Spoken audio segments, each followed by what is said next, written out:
Et merci de regarder le Club Macro. Notre invitée aujourd'hui est Émilie Da Silva, directrice de la gestion action chez Eiffel Investment Group. Bonjour Émilie. Bonjour. Bonjour, bienvenue. Alors, je vous ai déjà entendu dire que quand on pense ISR, on a tendance à penser aux grosses boîtes du CAC 40, puisqu'elles ont de grandes équipes qui s'occupent de ça. Mais c'est vrai que, bon, c'est moins le cas évidemment pour les PME, les ETI cotées. Ceci dit, c'est vrai que les enjeux resteraient les mêmes. Qu'est-ce que vous en pensez ? Les enjeux face au climat, face aux transitions sociales, etc., ils concernent vraiment toutes les entreprises. Quand on regarde le tissu économique, on a quand même un grand nombre d'entreprises de nos économies qui sont des PME et des ETI. Et les besoins, les enjeux de s'adapter à l'évolution climatique, de s'adapter aux évolutions sociales, ils concernent toutes les sociétés. La seule différence, c'est qu'en général, les sociétés plus grosses sont un peu mieux armées parce qu'elles ont anticipé cette démarche, etc.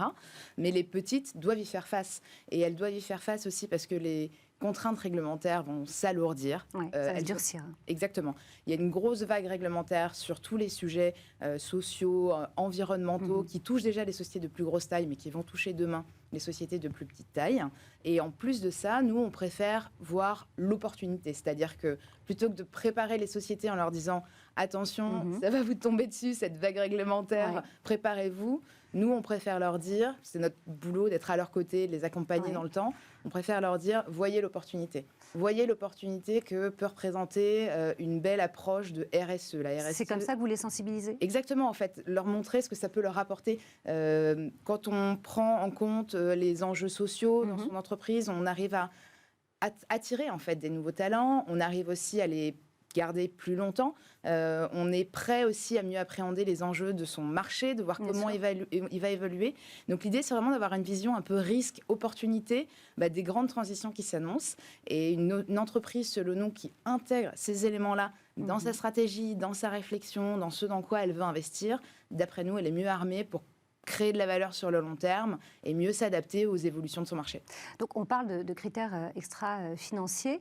Qu'est-ce que ça vous apporte à vous en tant qu'investisseur ? Nous, on est vraiment convaincus que d'intégrer ces critères-là, c'est des vrais atouts pour générer plus de performance sur le long terme. Comme je vous le disais, une société qui intègre ces éléments-là, d'après nous, elle a mieux conscience de ses opportunités. Et nous, on est vraiment aussi dans une meilleure connaissance des dossiers. C'est-à-dire que c'est un peu comme... ça paraît tout bête, mais...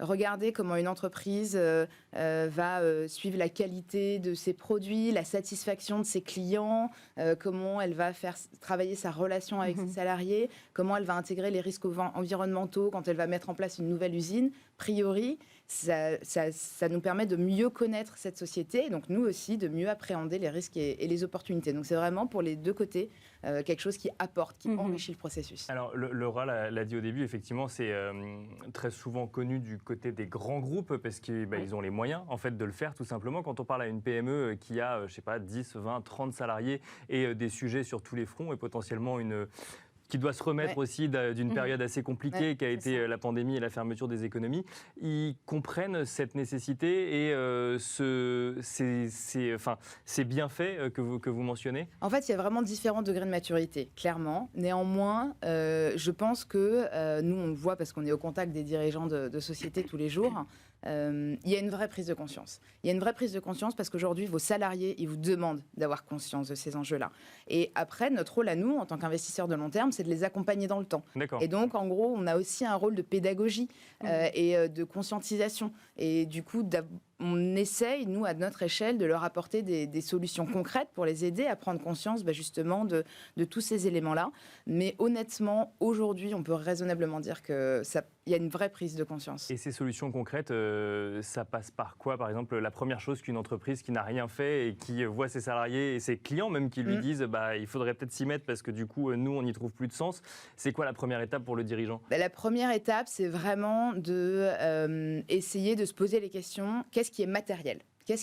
En gros, le mieux est l'ennemi du bien quand on commence une démarche. Et donc, le sujet est tellement vaste que si on veut vraiment faire les choses parfaitement dès le début, au final, on ne fait jamais rien. Bien sûr, et donc, le mieux, c'est vraiment d'avoir cette approche très concrète. Qu'est-ce qui est matériel pour mon business model et pour ma société ? Et donc, où je vais mettre mes premiers efforts ?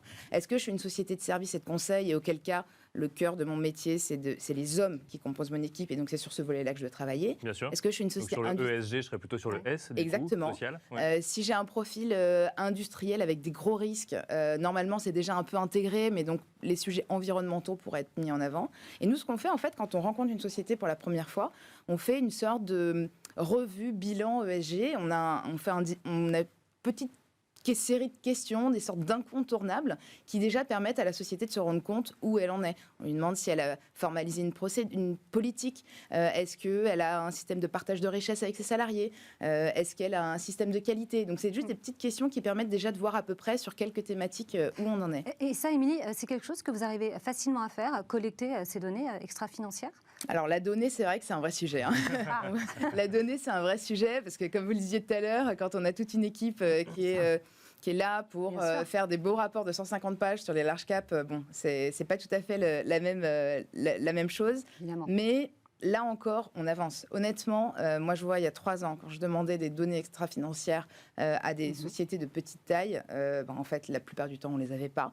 Parce qu'ils ne les avaient pas. Parce qu'ils ne les avaient pas. Mais du coup, à force qu'on demande, que d'autres investisseurs demandent, que des évolutions réglementaires arrivent, et d'année en année, il y a des vrais progrès. Et nous, on voit les notes ESG de nos boîtes progresser de manière vraiment sensible parce qu'au fur et à mesure, étape par étape, justement, elles progressent. Et l'idée, au-delà juste vraiment de la donnée qui est la première étape, c'est ensuite l'utilisation qu'on en fait. Parce que faire un beau reporting, OK, ça, on sait tous faire. c'est parce qu'il faut bien un point de départ pour voir l'évolution, mais l'objectif, c'est l'évolution. Le plan d'action, ce qu'on fait à partir de cette donnée, la donnée, c'est le point de départ pour des actions et pour une amélioration des pratiques. Alors, quand on sait ça, hein, compte tenu de ces difficultés que vous évoquez là, comment vous faites pour faire de l'ISR, l'investissement socialement responsable, justement dans vos fonds de small cap? Alors, il y a plusieurs éléments. Déjà, quand les sociétés elles sont vraiment petites, on les accompagne. On a mis en place ce qu'on appelle un pack Eiffel, qui est un pack d'accompagnement justement des entreprises pour les aider à prendre conscience de où elles en sont et de où elles souhaitent aller. Par exemple, pour les plus petites sociétés, pour qui c'est pas obligatoire, on offre le premier bilan carbone. Donc l'objectif, c'est vraiment de mettre le pied à l'étrier. Exactement, de mettre le pied à l'étrier de ces sociétés pour que déjà, elles aient conscience de leur impact environnemental. Comme je vous le disais, on peut faire des entretiens ESG avec ces sociétés-là pour essayer de les guider justement sur ce qui est important ou pas. On peut, par exemple, quand les sociétés sont déjà un peu plus installées et un peu plus mûres sur ces sujets-là, mais qu'elles ont encore envie d'aller plus loin, les accompagner dans leur réflexion. Par exemple, j'ai souvenir d'une fois où on a fait un entretien avec une société cotée suédoise. Il nous a demandé de l'aider dans son analyse de matérialité. Et donc, elle interrogeait toutes ces parties prenantes, des investisseurs, des clients, des salariés, des personnes en interne, pour bien cerner la matérialité sur les différents piliers, justement, E, S et G, et collecter des données. Et donc, on les accompagne là-dessus. Voilà. Et là, c'est une question qu'on a envie de vous poser forcément, c'est est-ce que vous pensez sincèrement que ça va contribuer à la performance? Bon, j'ai quand même les performances de nos Europe ISR, un des fonds que vous gérez. Honnêtement, j'en suis convaincue. C'est-à-dire qu'en fait, quand on y réfléchit, ça va de soi. Quand on connaît mieux une société et quand elle se projette sur nous, on est des investisseurs de long terme. Donc, un patron qui met en place des process qui lui permettent de se projeter à un horizon 5, 10, 15 ans, c'est ce qui va nous attirer comme profil de société parce qu'on considère que c'est comme ça qu'on crée de la valeur sur le long terme. Et ce qui est très important, cette notion de long terme, surtout quand on investit dans des PME. Donc honnêtement, c'est une conviction. C'est que c'est dans notre ADN. Et d'ailleurs, les résultats de 2020 montrent que sur les marchés actions, la plupart des fonds ISR ont eu de meilleures performances que les fonds qui ne l'étaient pas. Vous étiez à 12, vous étiez en positif en 2020 et vous l'êtes largement aussi aujourd'hui là, depuis janvier. Merci beaucoup, Émilie Da Silva, d'avoir été avec nous. On se retrouve tout de suite pour le Club Action et nous allons retrouver Patrick Chottard, président de Lincius Partners.